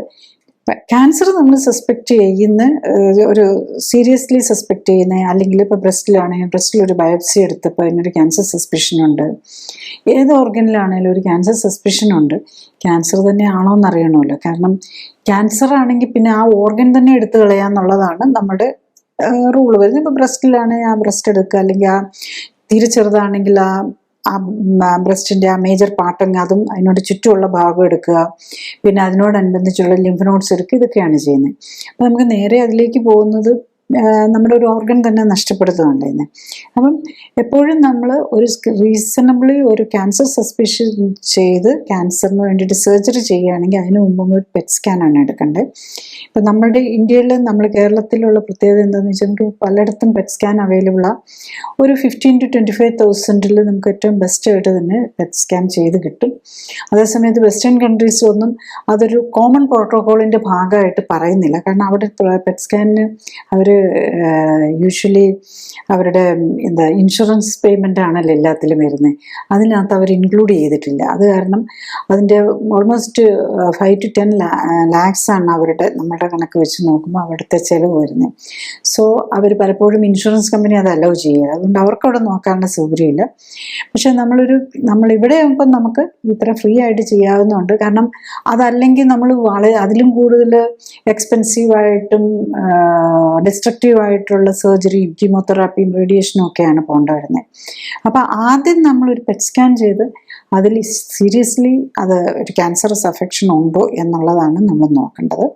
അതിലെന്താ യൂസ് ചെയ്യുന്നതെന്ന് ചോദിച്ചു കഴിഞ്ഞാൽ റേഡിയോ ലേബിൾഡ് ഗ്ലൂക്കോസ് നമ്മൾ ബോഡിയിലേക്ക് ഇഞ്ചെക്ട് ചെയ്തിട്ട് അതിൻ്റെ MRI, CT സ്കാൻ പോലെയുള്ളത് എടുക്കുകയാണ് ചെയ്യുന്നത്. പിന്നെ ഇപ്പം ഗ്ലൂക്കോസ് കൂടാതെ മോർ സ്പെസിഫിക് ആയിട്ടുള്ള PSA, പ്രോസ്റ്റേറ്റിന് വേണ്ടി PSA പെറ്റ് സ്കാന്, അങ്ങനെ കുറച്ച് കൂടുതൽ ചില സ്പെസിഫിക് റേഡിയോ ലേബിൾഡ് സ്കാനുകൾ, അതായത് ആ ഇഞ്ചെക്ട് ചെയ്യുന്ന സ്കാൻ ഒന്ന് തന്നെയാണ്. ആ ഇഞ്ചെക്ട് ചെയ്യുന്ന സാധനങ്ങൾ ഓരോ ക്യാൻസറിനും സ്പെസിഫിക് ആയിട്ട് ഇപ്പോൾ കണ്ടുപിടിച്ച് വരുന്നുണ്ട്. പക്ഷെ ഏറ്റവും സെൻസിറ്റീവ് ആയിട്ടുള്ള ഒന്ന് ഗ്ലൂക്കോസ് തന്നെയാണ്. മറ്റത് വേണമെങ്കിൽ അഡീഷണൽ ആയിട്ടും കൂടി യൂസ് ചെയ്യുക എന്നുള്ളതാണ്. അപ്പോൾ ഒറ്റ സ്കാനിൽ തന്നെ ഇത് രണ്ടും കൂടെ ചെയ്യാനും പറ്റും. അപ്പം എല്ലാം കൂടെ വന്നു കഴിഞ്ഞാൽ ഇപ്പം ഒരു പ്രോസ്റ്റേറ്റ് ക്യാൻസർ സസ്പെക്ട് ചെയ്യുന്ന ഒരാൾക്കാണെങ്കിൽ നമുക്ക് PSA സ്കാനും FDG സ്കാനും കൂടി എടുക്കാൻ പോലും നമുക്ക് കേരളത്തിൽ ഒരു 25,000 താഴെ നിൽക്കുന്നത് പോലെ കിട്ടുന്നതേ ഉള്ളൂ. അപ്പോൾ അത് നമ്മൾ നോക്കി അതൊക്കെ നമ്മൾ യൂസ് ചെയ്യുക എന്നുള്ളതാണ്. അപ്പോൾ ലേറ്റസ്റ്റ് ആയിട്ടുള്ള നമ്മൾ ഒത്തിരി ഇൻവേസീവ് പ്രൊസീജിയേഴ്സിലേക്ക് പോകുന്നതിൻ്റെ മുമ്പ് സർജറിയും അല്ലെങ്കിൽ കീമോ നമുക്കറിയാം എല്ലാം വെരി ടോക്സിക് മെഡിസിൻസ് ആണ്. അതുപോലെ റേഡിയേഷൻ ആണെങ്കിലും ടോക്സിക് മെഡിസിൻസ് ആണ്. ഈ മെഡിസിൻസും തന്നെ നമ്മളുടെ ക്യാൻസർ സാധ്യത വർദ്ധിപ്പിക്കും. അതുപോലെ നമ്മൾ സർജറിയാണ് ചെയ്യുന്നതെങ്കിൽ ആ ഓർഗൻ തന്നെ എടുത്തു കളയും. അതിനോട് കൂടിയുള്ള ഇമ്മ്യൂൺ സിസ്റ്റത്തെയും കൂടെയാണ്, അതായത് ലിംഫ് നോഡ്സിനെയും കൂടെയാണ് എടുത്തു കളയുക. അപ്പം നമ്മളുടെ ഇമ്മ്യൂൺ സിസ്റ്റത്തിൻ്റെ കപ്പാസിറ്റി കുറയുകയാണ് ചെയ്യുന്നത്. ബേസിക്കലി നമുക്ക് ശരിക്കും ബോഡിക്ക് വേണ്ടത് എന്താ, നമുക്ക് എന്ത് ചെയ്യുന്നത്, നമ്മുടെ ഹീലിംഗ് വരുന്നത് നമ്മുടെ ഇമ്മ്യൂൺ സിസ്റ്റമാണ്. അപ്പം നമ്മുടെ ഇമ്മ്യൂൺ സിസ്റ്റത്തിനെ ഡിസ്ട്രോയ് ചെയ്യാത്ത ഒരു രീതിയിലുള്ള ട്രീറ്റ്മെൻറ്റാണ് നമ്മൾ എടുക്കേണ്ടത്. അപ്പം നമ്മൾ വെരി ഏർലി കണ്ടുപിടിക്കുകയാണെങ്കിൽ നമുക്ക് ഈ കുറച്ച് സെൽസൊക്കെ ഉണ്ടെങ്കിൽ നമ്മുടെ ഇമ്മ്യൂൺ സിസ്റ്റത്തിന് ഫാസ്റ്റായിട്ട് തന്നെ ഡിസ്ട്രോയ് ചെയ്യാൻ പറ്റും. നമ്മുടെ ഇമ്മ്യൂൺ സിസ്റ്റത്തിൻ്റെ കപ്പാസിറ്റി കൂട്ടാൻ വേണ്ടിയിട്ടുള്ള സ്പെഷ്യൽ ന്യൂട്രീഷനും അതിനെ ബാലൻസ് ചെയ്യാം. കാരണം അവിടെ ഇൻഫ്ലമേഷൻ കൂടിയതുകൊണ്ടാണല്ലോ ഈ രോഗം വന്നിരിക്കുന്നത്. ഇത് ജീവിതശൈലി രോഗമാണ്, അവിടെ ഇൻഫ്ലമേഷനാണ് കൂടുതൽ. അപ്പം നമ്മൾ ഇൻഫ്ലമേഷൻ കുറച്ചുകൊണ്ട് ആൻറ്റി ഇൻഫ്ലമേറ്ററി നമ്മുടെ ഹീലിംഗ് കപ്പാസിറ്റി കൂട്ടുകയാണ് ഇതിനകത്ത് ചെയ്യേണ്ടത്. നമുക്ക് കൺവെൻഷണൽ ട്രീറ്റ്മെൻറ്റ് ക്യാൻസറിൻ്റെ പറയുമ്പോൾ നമുക്കറിയാം കണ്ടുപിടിച്ച് കഴിഞ്ഞാൽ ആ ഭാഗം എടുത്തു കളയാമെങ്കിൽ അത് നമ്മൾ എടുത്തു കളയും. ഇനി ഭാഗം എടുത്തു കളയാൻ പറ്റാത്ത ഒരു സ്റ്റേജാണ് കീമോതെറാപ്പി വരും. അത് കഴിഞ്ഞിട്ട് അത് ട്യൂമറൊക്കെ മുഴയൊന്ന് കഴിയുമ്പോഴേക്കും പിന്നെ ഇത് ചെയ്യും. പിന്നെ ഈ കീമോതെറാപ്പി എന്ന് പറയുമ്പോൾ അതിനകത്ത് മെയിനായിട്ട് വരുന്ന ആൻറ്റി മെറ്റബോളൈറ്റ്, അതായത് ഒരു നമ്മളുടെ സെൽ ഡിവിഷന് സെൽസിനെ ഡിസ്ട്രോയ് ചെയ്യുന്ന ബ്ലോക്ക് ചെയ്യുന്ന തരം മരുന്നുകളാണ് വരുന്നത്. അതിൻ്റെ കൂടെ സ്റ്റിറോയിഡ് പോലെയുള്ളത് അത് അങ്ങനെ വരുമ്പോഴേക്കും ഒത്തിരി സെൽസ് ഒന്നിച്ച് ഡിസ്ട്രോയിഡ് ആകുമ്പോഴേക്കും ഭയങ്കര റിയാക്ഷൻസ് വരും. അപ്പോൾ അത് കുറയ്ക്കാൻ വേണ്ടിയിട്ട് സ്റ്റിറോയിഡ്, അപ്പം മിക്കവാറും ഒരു 3-4 തരം മരുന്നുകൾ ഒന്നിച്ചായിരിക്കും. അതാണ് കോഴ്സായിട്ട് നമ്മൾ എടുക്കുന്നത്. ഒരു ഗ്രൂപ്പ് ഓഫ് മരുന്നുകൾ വെച്ചിട്ട് ഒന്നിച്ച് അറ്റാക്ക് ചെയ്യാനാണ് തോന്നുന്നത്. അതിൻ്റെ കൂടെ അതിൻ്റെ സൈഡ് ഇഫക്റ്റ് ചെയ്യാനും കൂടെ ഉള്ളത്. അപ്പം ഈ മരുന്നുകളുടെ എല്ലാം ഏറ്റവും വലിയ സൈഡ് ഇഫക്റ്റ് എന്ന് പറഞ്ഞാൽ ഒന്ന് ബോൺ മാരോ ഡിപ്രഷൻ, അതായത് നമ്മുടെ ഇമ്മ്യൂൺ സിസ്റ്റത്തെ തന്നെയാണ് അത് ഏറ്റവും കൂടുതൽ തളർത്തുന്നത്. നമ്മുടെ ബോഡിയിൽ ഏറ്റവും ഫാസ്റ്റായിട്ട് ഡിവൈഡ് ചെയ്യുന്ന സെൽസ് എന്ന് പറഞ്ഞാൽ നമ്മുടെ മജ്ജയിൽ ഈ വൈറ്റ് ബ്ലഡും വെളുത്ത രക്താണുക്കളും ചുവന്ന രക്താണുക്കളും ഒക്കെ ഉണ്ടാക്കുന്നതും പിന്നെ അതുപോലെ നമ്മുടെ ഹെയർ ഫോളിക്കിൾസ് ആണ്, അതായത് നമ്മുടെ ഹെയറിനെ ഗ്രോ ചെയ്യിപ്പിക്കുന്നത്. അപ്പം ഈ ഹെയർ ഫോളിക്കിൾസിനും ഈ മജ്ജയും ഒരുപോലെയാണ്. അപ്പം നമുക്ക് മനസ്സിലാണ് നമ്മൾ പല കീമോതെറാപ്പി ഏജൻസും എടുക്കുമ്പോഴും മുടി കൊഴിയുന്നുണ്ടല്ലോ, അതേപോലെ തന്നെ അത് നമ്മുടെ എല്ലാ സിസ്റ്റത്തിലെയും സെൽ ഡിവിഷനെ അങ്ങ് ബ്ലോക്ക് ചെയ്യുകയാണ് ചെയ്യുന്നത്. അതിപ്പോൾ നമ്മുടെ മജ്ജയിലേയും വരും, നമ്മുടെ ഇമ്മ്യൂൺ സിസ്റ്റത്തെയും ബ്ലോക്ക് ചെയ്യുകയാണ് ചെയ്യുന്നത്. അപ്പം നമുക്ക് ആവശ്യത്തിന് അതുകൊണ്ടാണ് പലപ്പോഴും കീമോതെറാപ്പിയൊക്കെ നോക്കുമ്പോൾ ബ്ലഡ് നോക്കി കൗണ്ട് തീരെ കുറഞ്ഞു പോയാൽ പിന്നെ അടുത്ത കോഴ്സ് കൊടുക്കാതെ വരുന്നത്. കാരണം അപ്പം ഈ ഇൻഫെക്ഷൻ വന്ന് മരിക്കാനുള്ള സാധ്യതയുണ്ട്. പിന്നെ റേഡിയേഷൻ ആണെങ്കിലും ഈ ഏത് ഭാഗമാണെങ്കിലും നമ്മൾ ആ ഭാഗത്തെ ഡിസ്ട്രോയ് ചെയ്യാനാണ്. അപ്പം അതിനോടനുബന്ധിച്ചുള്ള ഇപ്പം ബ്രസ്റ്റിന് വേണ്ടിയിട്ട് എടുക്കുകയാണ്, ബ്രസ്റ്റിൻ്റെ സെല്ലിന് അവിടെ എന്തെങ്കിലും മിച്ചമുള്ള സെല്ലുകളോ എല്ലാം ക്യാൻസർ ഉണ്ടെങ്കിൽ അതിനെ കളയാൻ വേണ്ടിയാണ് ചെയ്യുന്നത്. പക്ഷെ അതിൻ്റെ കൂടെ നമ്മളുടെ ലങ്സിനും ആ ലൈനിലുള്ള എല്ലാവർക്കും അതിൻ്റെതായിട്ടുള്ള ഇമ്പാക്റ്റ് വരും. ഈവൻ ദ സ്കിന്നും ഫ്യൂച്ചറിൽ നമുക്ക് ആ ഭാഗത്തൊക്കെ ക്യാൻസർ വരാനുള്ള ചാൻസും കൂടുതലാണ്. പിന്നെ ബ്ലഡ് ക്യാൻസർ സംബന്ധിച്ചുള്ളതിന് നമ്മൾ ബോൺ മാരോ ട്രാൻസ്പ്ലാന്റ് ആണ് പിന്നെ ചെയ്യാറുള്ളത്. ട്രാൻസ്പ്ലാന്റ് എന്ന് പറഞ്ഞാൽ ബോൺ മാരോ ട്രാൻസ്പ്ലാന്റ് എന്ന് പറയുമ്പോൾ നമ്മൾ എന്താ ചെയ്യുന്നതെന്ന് ചോദിച്ചാൽ നമ്മളുടേതോ അല്ലെങ്കിൽ നമുക്ക് മറ്റുള്ള ആരുടെയും നമ്മളുമായിട്ട് ചേരുന്ന ബോൺ മാരോ എടുത്ത് അത് റെഡിയാക്കിയിട്ട് നമ്മുടെ ബ്ലഡിലെ തന്നെ ഓട്ടോ ട്രാൻസ്പ്ലാന്റ് ഉണ്ട്, നമ്മുടെ ബ്ലഡിൽ നിന്ന് തന്നെ അതിൽ സെൽസ് മാറ്റി വെച്ചിട്ട്, അല്ലെങ്കിൽ നമ്മുടെ ബോണിൻ്റെ പറ്റില്ല, നമ്മൾ ചില തരത്തിനാണെങ്കിൽ നമ്മളുടെ ബോണിൽ നിന്ന് നമ്മളുടെ തന്നെ പറ്റും. പക്ഷെ ചില ഇതിൽ നമ്മൾ പുറത്തുനിന്നുള്ള ഡോണറിൻ്റെയാണ് യൂസ് ചെയ്യുന്നത്. അപ്പോൾ അതിനു മുമ്പ് നമ്മളുടെ കെമിക്കൽ, അതായത് ഈ കീമോതെറാപ്യൂട്ടിക് ഏജൻസിൽ നിന്ന് നമ്മളുടെ ബോൺമാരെ മുഴുവൻ, അതായത് പേഷ്യൻ്റെ ബോൺമാരെ മുഴുവൻ നശിപ്പിച്ചതിന് ശേഷം നമ്മൾ വേറൊരാളുടെ അടുത്ത് കൊടുക്കുകയാണ് ചെയ്യുന്നത്. അപ്പോൾ അതിനകത്തൊക്കെ ഒത്തിരി സൈഡ് ഇഫക്ട്സും ഒത്തിരി കോംപ്ലിക്കേഷൻസും വരാം. അപ്പോൾ അതൊന്നും സക്സസ് ആവണമെന്ന് നിർബന്ധമൊന്നുമില്ല. പിന്നെ ഇപ്പോൾ ഏറ്റവും ഒരു പലപ്പോഴും കൂടുതലായിട്ടുള്ള ഒരു ലേറ്റസ്റ്റ് ട്രീറ്റ്മെൻറ്റ് എന്ന് പറഞ്ഞാൽ കാർട്ടിസെൽ തെറാപ്പി എന്നുള്ളതാണ്. അതിൽ നമ്മളുടെ അത് ചിലതരം ബ്ലഡ് ക്യാൻസറിന് മാത്രമേ അത് ഇഫക്റ്റീവ് ആവുകയുള്ളൂ. അപ്പോൾ ഈ കാർട്ടിസെൽ തെറാപ്പിയിലും നമ്മളുടെ ബ്ലഡ് സെൽസിനെ എടുത്തിട്ട് അതിനെ പ്രത്യേകിച്ച് ഒരു ജെനറ്റിക് ചേഞ്ച് വരുത്തിയിട്ട് ഈ ക്യാൻസറിനെ ഫൈറ്റ് ചെയ്യാനുള്ള നിലയിലാക്കി വെച്ചിട്ട് തിരിച്ചുവിടുകയാണ് ചെയ്യുന്നത്. അപ്പോൾ അതിന് ഒത്തിരി കോംപ്ലിക്കേഷൻസ് ഉണ്ട്. അത് ശരിക്കും പറഞ്ഞു കഴിഞ്ഞാൽ അത് ഓൾമോസ്റ്റ് ഒരു 3 to 5 crores ആണ് അതിൻ്റെ ട്രീറ്റ്മെൻറ്റ് കോസ്റ്റ് വരുന്നത്. ഇപ്പം നമ്മൾ ഇന്ത്യയിലും അതിൻ്റെ ഒരു പുതിയ തുടങ്ങുന്നുണ്ട്. ഐ തിങ്ക് ടാറ്റ ഇൻസ്റ്റിറ്റ്യൂട്ടിലൊക്കെ തുടങ്ങിയിട്ടുണ്ടെന്ന് തോന്നുന്നു. അപ്പോൾ അവിടെ നമ്മൾ പുറത്ത് പോയി ചെയ്യണമെങ്കിൽ 3 to 5 crores വേണ്ടി വരുന്നിടത്ത് ഇവിടെ നമുക്ക് ഒരു 30 lakhs നമുക്ക് ചെയ്യാൻ പറ്റും. പക്ഷെ അതിന് ഒത്തിരി സൈഡ് ഇഫക്ട്സ് ഉണ്ട്. ഈവൻ ട്രീറ്റ്മെൻറ്റിൻ്റെ ഭാഗമായിട്ട് തന്നെ മരണം വരെ സംഭവിക്കാമെന്നല്ല, ഒത്തിരി പല കോംപ്ലിക്കേഷനും വരുന്നുണ്ട്. ഇപ്പം പുതിയ വെസ്റ്റേൺ കൺട്രീസിലൊക്കെ അതിൻ്റെ സ്പെഷ്യൽ നോട്ടിഫിക്കേഷൻ കൊടുക്കണം, കാരണം ഒത്തിരി സൈഡ് ഇഫക്ട്സ് ആണ് വരുന്നത്. അപ്പോൾ അതിൻ്റെ കൊണ്ട് അതിനെക്കുറിച്ച് രോഗിയോട് ക്ലിയറായിട്ട് പറഞ്ഞിട്ട് തന്നെയാണോ ഈ ട്രീറ്റ്മെൻറ്റ് എടുക്കുന്നത് എന്നുള്ളത് അതിന് അവർ ലേബലിങ്ങിനൊക്കെ പുതിയ ഇൻസ്ട്രക്ഷൻസ് ഒക്കെ കൊണ്ടുവരുന്നുണ്ട്. കാരണം ഇത് ഇത്ര എക്സ്പെൻസീവ് ട്രീറ്റ്മെൻ്റ് ആണല്ലോ. അപ്പോൾ കൂടുതൽ ആൾക്കാർ ഇതിനെക്കുറിച്ച് മനസ്സിലാക്കാതെ പോയി രോഗികൾ ഇതിൻ്റെ സൈഡ് ഇഫക്റ്റും നമ്മൾ ഒത്തിരി എക്സ്പെൻസീവ് ട്രീറ്റ്മെൻ്റ് ആകുമ്പോൾ അതിനെക്കുറിച്ച് വളരെ പ്രതീക്ഷയോടെ ആയിരിക്കും പലരും ചെന്നാൽ അതുകൊണ്ട് 100% മാറുന്നു. അങ്ങനെയല്ല. 100% ഈ കാർട്ടിസെൽ തെറാപ്പി കൊണ്ടൊന്നും 100% മാറണമെന്നില്ല. ആ ട്രീറ്റ്മെൻറ്റിൻ്റെ സൈഡ് എഫക്റ്റ് തന്നെ ചിലപ്പോൾ മരണത്തിന് ഒരു കാരണമാകാം. പിന്നെ നെക്സ്റ്റ് ഉള്ളത് സർജറിയാണ്. എപ്പോഴും നമ്മൾ സർജറി ആണല്ലോ ഫസ്റ്റ് ഇത് ലൈനായിട്ട് നമ്മൾ എടുക്കുന്നത്. എങ്ങനെ എടുത്തു കളയാവുന്ന ട്യൂമറാണ് അത് എടുത്തു കളയാം. ഇപ്പം ബ്ലഡ് ക്യാൻസറിൻ്റെ ഒന്നും നമുക്ക് എല്ലായിടത്തും പടർന്നു കിടക്കുന്നതുകൊണ്ട് അത് ചെയ്യാൻ പറ്റാത്തതുകൊണ്ട് അപ്പോൾ ബോണിനോ അല്ലെങ്കിൽ ബ്രസ്റ്റിനോ അല്ലെങ്കിൽ പ്രോസ്റ്റേറ്റിനോ ഇതൊക്കെ വരുമ്പോൾ ഓർഗനെ അങ്ങ് എടുത്ത് കളയുകയാണ് ചെയ്യുന്നത്. അപ്പോൾ അവിടെയും നമ്മൾ ഒരു കാര്യം ഓർക്കേണ്ടത് എന്താണെന്ന് ചോദിച്ചു കഴിഞ്ഞാൽ പലപ്പോഴും നമ്മൾ ഈ 60, 70, 80 ഒക്കെ വയസ്സുള്ളവരെ നമ്മൾ ഇത്തരം വലിയ മേജർ സർജറിയും കീമോതെറാപ്പിയൊക്കെ എടുക്കുമ്പോൾ അവരുടെ സഫറിങ് ഒത്തിരി കൂടുമായിരിക്കും ചെയ്യുന്നത്. കാരണം അവരുടെ ഓരോ ട്രീറ്റ്മെൻറ്റും അവരുടെ ഇമ്മ്യൂൺ സിസ്റ്റത്തിന് സ്ട്രെസ്സാണ് ഉണ്ടാക്കുന്നത്. അപ്പം ക്യാൻസർ എന്ന് മാറിയാലും അവർ ഇൻഫെക്ഷൻ വന്നോ അല്ല ബോൺമാരോ സപ്രഷൻ വന്നിട്ട് ബ്ലഡ് കൗണ്ട് കുറഞ്ഞു പോയിട്ടൊക്കെ ആയിരിക്കും മരണം. ആദ്യം നോക്കുമ്പോൾ ശരിയാണ് ക്യാൻസർ കുറയുന്നുണ്ട് എന്നുള്ളത് നമുക്കൊരു റിസൾട്ട് കിട്ടിയെന്നിരിക്കും. പക്ഷെ അപ്പോഴേക്കും മുതൽ സഫറിങ് കൂടുമായിരിക്കും. വേറെന്തെങ്കിലും ഒരു പ്രോബ്ലമായിട്ട് മരണത്തിനുള്ള സാധ്യതയും വരും.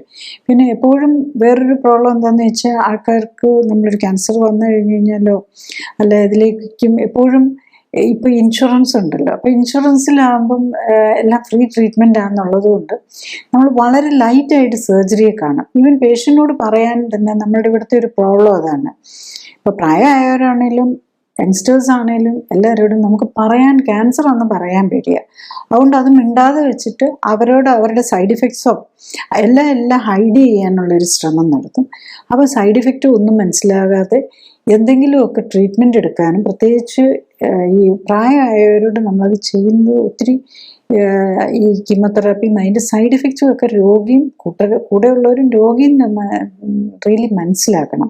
അപ്പോൾ നമ്മളത് കുറച്ചും കൂടി ഒരു ഓപ്പണായിട്ട് പറയാനുള്ളത് നമ്മൾ അങ്ങനെ ക്യാൻസറിനെ പേടിക്കേണ്ട കാര്യമില്ല എന്നുള്ളതാണ്. ക്യാൻസർ നമുക്ക് വരാനുള്ള പ്രായമായി കഴിഞ്ഞ് കഴിഞ്ഞാൽ ഡെഫിനറ്റ്ലി നമുക്ക് നമ്മുടെ ലൈഫ് എക്സ്പെക്റ്റൻസി എന്ന് പറഞ്ഞാൽ മാക്സിമം 100 years ആണല്ലോ. പക്ഷെ ജനറലി നമ്മളുടെ ഒരു ഇവിടുത്തെ നമ്മുടെ കേരളത്തിലെ ആണെങ്കിൽ ഐ തിങ്ക് 73 അത്രയാണെന്ന് തോന്നുന്നു. ഞാൻ എക്സാക്ട്ലി ഓർക്കുന്നില്ല. 75 എന്ന് വയ്ക്കും. 75 ആണ് ഒരു ആവറേജ് ലൈഫ് എക്സ്പെക്റ്റൻസി എന്ന് പറഞ്ഞു കഴിഞ്ഞാൽ.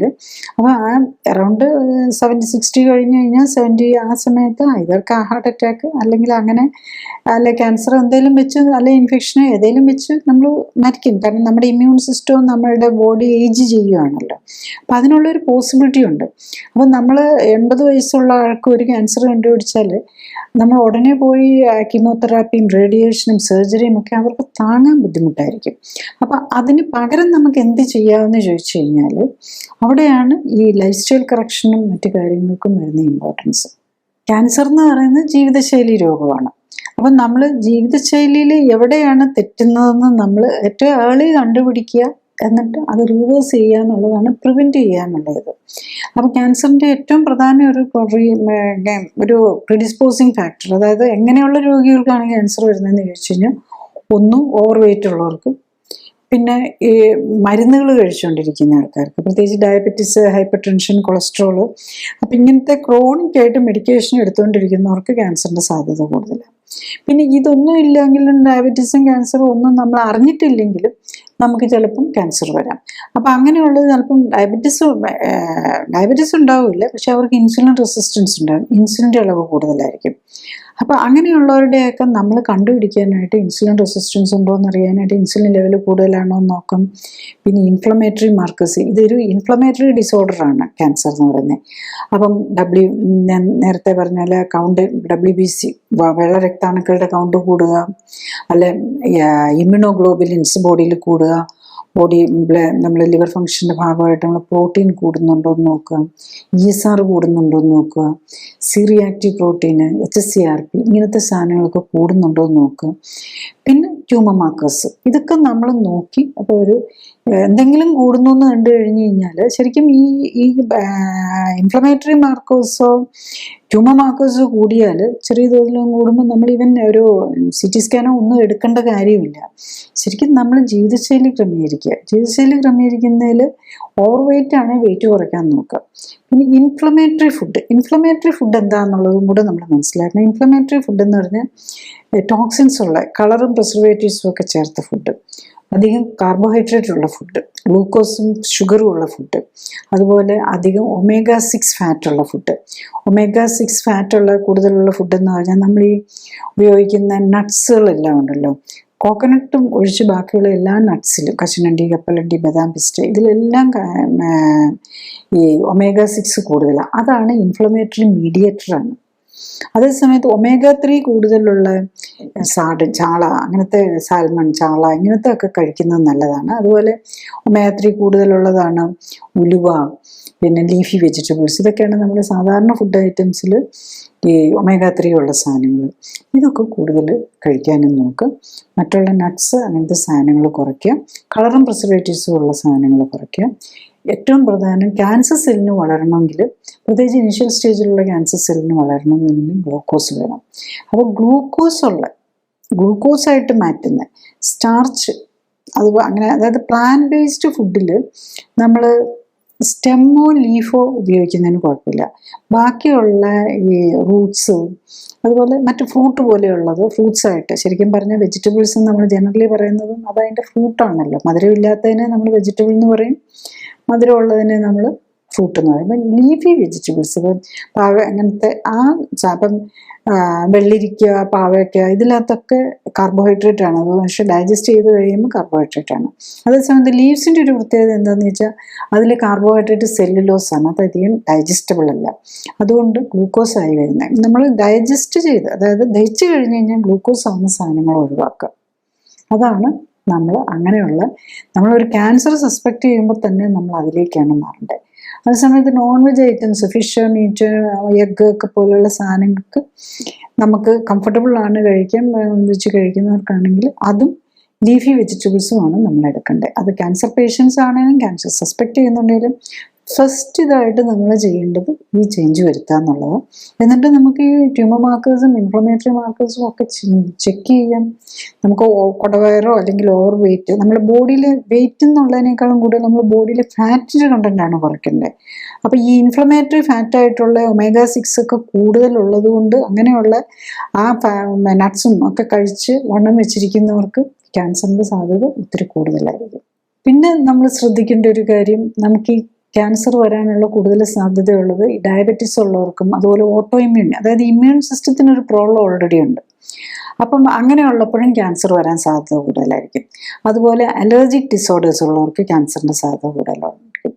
അപ്പം അങ്ങനത്തെ നമുക്ക് ബോഡിക്ക് പറ്റാത്ത ഫുഡ് ഏതാണെന്ന് കണ്ടുപിടിച്ച് അതിനെ ഒഴിവാക്കുക എന്നുള്ളതാണ്.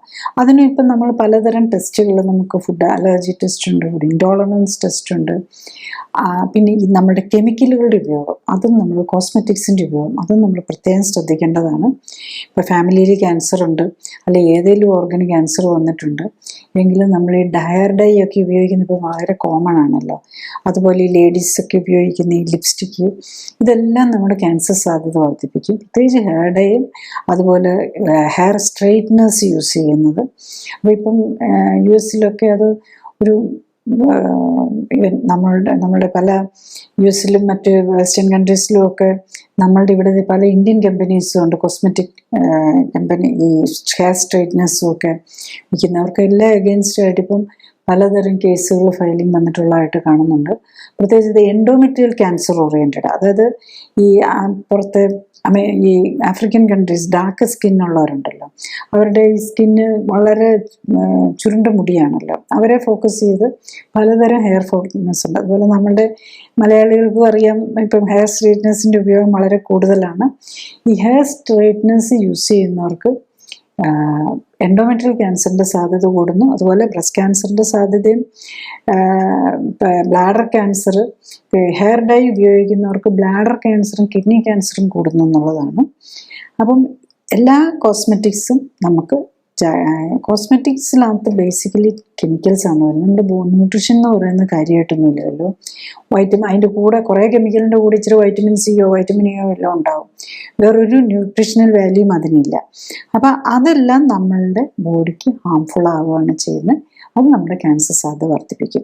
അതുകൊണ്ട് ക്യാൻസർ സസ്പെക്റ്റ് ചെയ്യുന്നുണ്ടോ അല്ലെങ്കിൽ ക്യാൻസർ ഡയഗ്നോസ് ചെയ്താൽ പിന്നെ നമ്മൾ ഈ കോസ്മെറ്റിക് ഉപയോഗം, ഹെയർ കളറും ഹെയർ സ്ട്രൈറ്റ്നറും എല്ലാം ഉപേക്ഷിക്കുക. പക്ഷേ അതിന് മുമ്പ് തന്നെ ചെയ്യുക എന്നുള്ളതാണ് നമ്മൾ ഏറ്റവും ബെസ്റ്റ്. നമ്മൾ ഡയഗ്നോസ് ചെയ്ത് വെക്കരുത്. കാരണം ഇപ്പം നമ്മൾ കാണുന്നതും പലരും ഇപ്പം ഞാൻ ഈ അമേരിക്കയിൽ പ്രത്യേകിച്ചും ഈ എൻഡോമെട്രിയൽ ക്യാൻസറും ഹെയർ സ്ട്രൈറ്റ്നറും തമ്മിലുള്ള ഇത് വന്നിട്ട് ഈ കമ്പനീസിൻ്റെ അഗെയിൻസ്റ്റായിട്ടുള്ള ലിറ്റിഗേഷനിലൊക്കെ പറയുന്നത്, പലരും പറഞ്ഞ് ഞങ്ങൾ അറിഞ്ഞിട്ടില്ല എന്നുള്ളതാണ്. പേഷ്യൻസ് പറയുന്നത് ഇങ്ങനെ ക്യാൻസർ വരുമെന്ന് നമുക്കറിയില്ലായിരുന്നു. പക്ഷേ എന്നാലും അതിൻ്റെ ഒരു പ്രത്യേകത എന്താണെന്ന് ചോദിച്ചു കഴിഞ്ഞാൽ, പല ഇൻ്റർവ്യൂസും പല പേഷ്യൻസിൻ്റെ അപ്പം ക്യാൻസർ ഡയഗ്നോസ് ചെയ്ത് കഴിഞ്ഞിട്ട് പോലും ഈ പേഷ്യൻസ് വീണ്ടും ചെയ്യുന്നുണ്ടായിരുന്നു എന്നുള്ളതാണ്. ഹെയർ സ്ട്രൈറ്റ്നേഴ്സും ഹെയർ ഡൈസും ഉപയോഗിക്കുന്നുണ്ടായിരുന്നു എന്നുള്ളത്. ബിക്കോസ് നമ്മൾ ഒരു കോസ്മെറ്റിക് ഉപയോഗിച്ച് തുടങ്ങിയാൽ നമുക്ക് അതിനോടൊരു അഡിക്ഷൻ പോലെ വരികയാണ്.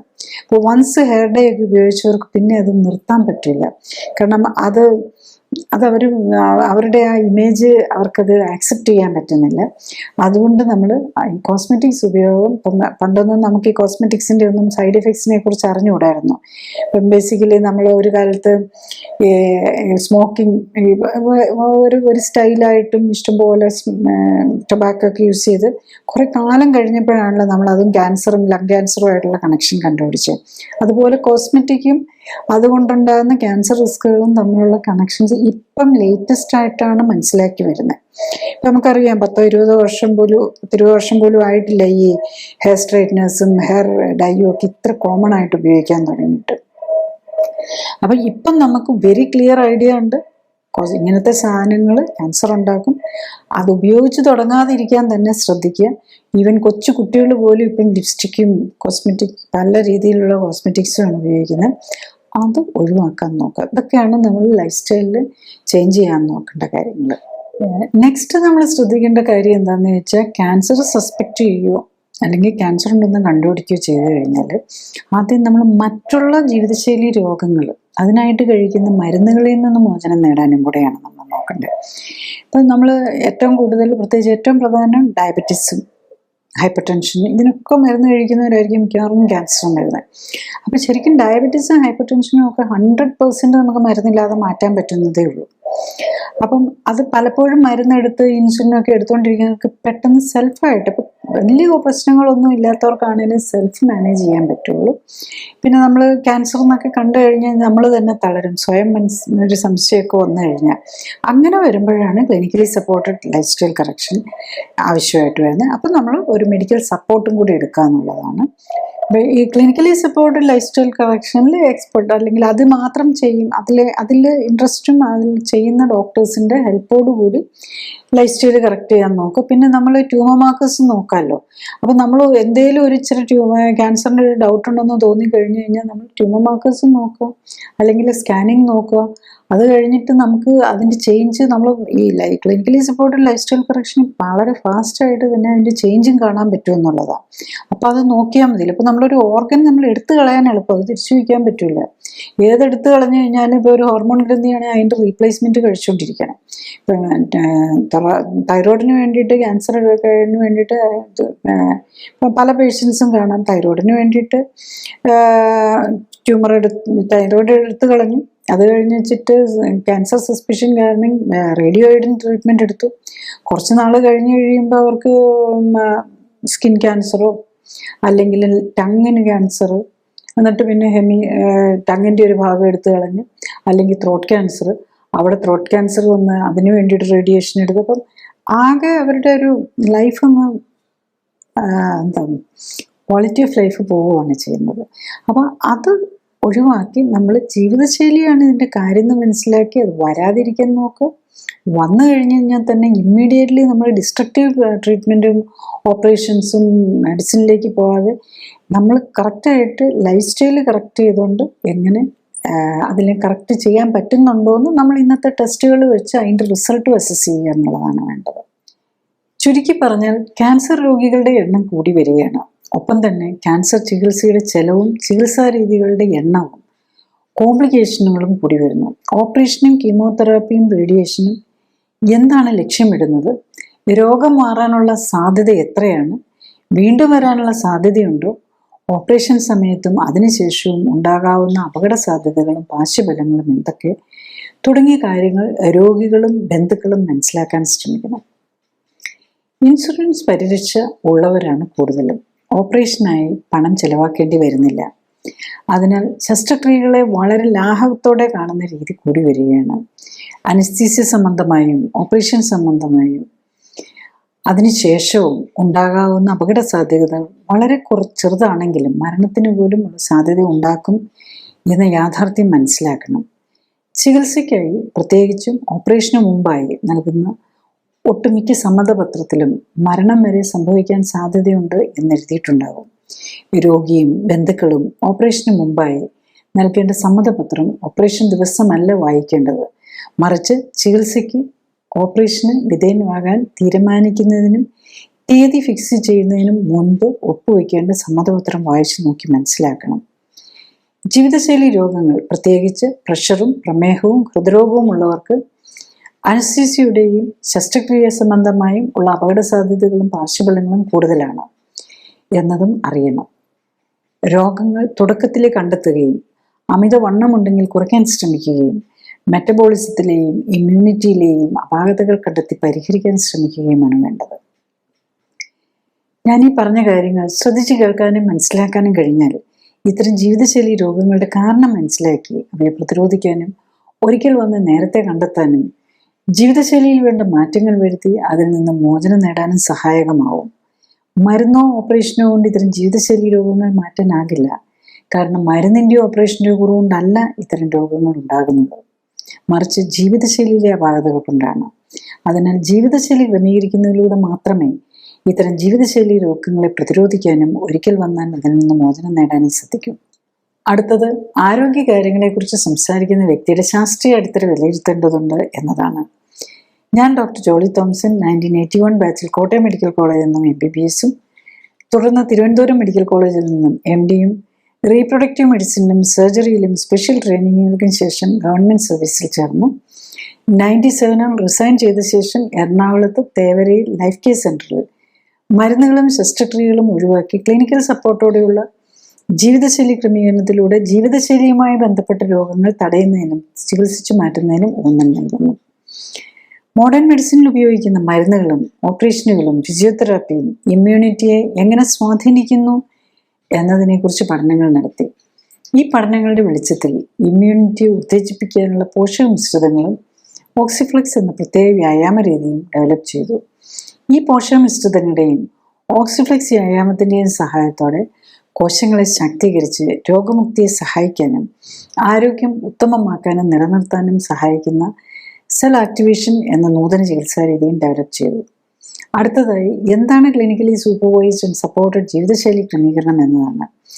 ക്ലിനിക്കലി സൂപ്പർവൈസ്ഡ് ജീവിതശൈലി ക്രമീകരണത്തിൽ ശരീരഘടനയും ശരീരത്തിലെ കൊഴുപ്പിന്റെ അളവും കണ്ടെത്തുകയും ഒപ്പം തന്നെ ഉത്തമ ശരീരഘടന എന്തായിരിക്കണം എന്ന് കണ്ടെത്തുകയുമാണ് ആദ്യഘട്ടം. രണ്ടാമതായി രക്തപരിശോധനകൾ നടത്തി ഹൃദയം, രക്തക്കുഴലുകൾ, ലിവർ, കിഡ്നി തുടങ്ങിയ അവയവങ്ങളുടെ ആരോഗ്യസ്ഥിതിയും ഇമ്മ്യൂൺ സ്റ്റാറ്റസും ഹോർമോണുകളുടെയും പോഷകങ്ങളുടെയും ലെവലും ശരീരത്തിന് ചേരുന്ന ഭക്ഷ്യവസ്തുക്കൾ ഏതൊക്കെ എന്ന് മനസ്സിലാക്കാൻ ശ്രമിക്കുകയുമാണ്. മൂന്നാമതായി ഉത്തമ ശരീരഘടനയിൽ എത്താൻ വേണ്ട ജീവിതശൈലി ക്രമീകരണങ്ങളാണ്. രോഗിയുടെ പ്രത്യേകതകൾ അനുസരിച്ച് ഉത്തമ ന്യൂട്രീഷനും വ്യായാമവും നൽകുന്നതിനൊപ്പം ശരീരത്തിലെത്തുന്ന വിഷാംശം കുറയ്ക്കാനുമാണ് ഇതിൽ ശ്രമിക്കുന്നത്.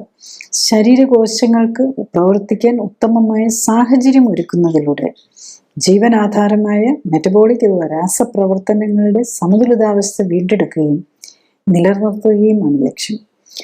ജീവിതശൈലി ക്രമീകരണത്തിലൂടെ രക്തയോട്ടവും മെറ്റബോളിക് പ്രവർത്തനങ്ങളും ഹോർമോൺ ബാലൻസും ഇമ്മ്യൂണിറ്റിയും ശരീരഘടനയും ഉത്തമമാക്കാനും നിലനിർത്താനും കഴിഞ്ഞാൽ ഒട്ടുമിക്ക ജീവിതശൈലി രോഗങ്ങളെയും പ്രതിരോധിക്കാനാകും.